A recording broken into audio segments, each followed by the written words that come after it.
Mirobod tumanidan arzonroq uy qidirganlar uchun 95 ming dollarga 178 kvadrat 5 ta xonali novostroy kottejimizni obzor qilib bermoqchimiz. Kottejlarimizdan 4 ta qurib bitkazilgan, hozirda Ulovoyda joylashgan, bittasi sotuvda. Xonadonning qurilishiga, ta'mirlariga 100% kafolat beriladi. Bino ichiga kirarkanmiz katta keng xolldan xonalarga o'tishimiz mumkin. O'ng qo'limizda oshxona joylashgan, oshxona mebellari qo'yilgan, oshxonadan uyi hovlisiga chiqsak bo'ladi. Video davomida to'liq ma'lumot berishga harakat qilamiz.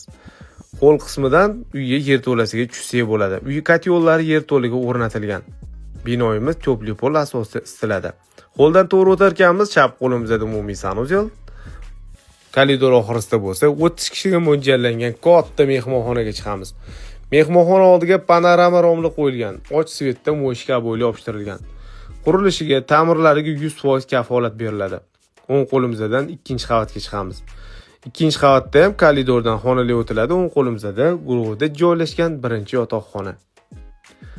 Uy xonalarining razmeri juda ham katta qurilgan. Koridordan chap tarafda yana bitta xona, o'ng qo'limizda detskiy yotoqxona bo'ladi. Bu xonamizning to'g'ridagi xonani ma'lum sabablarga ko'ra yopib qo'yishgan.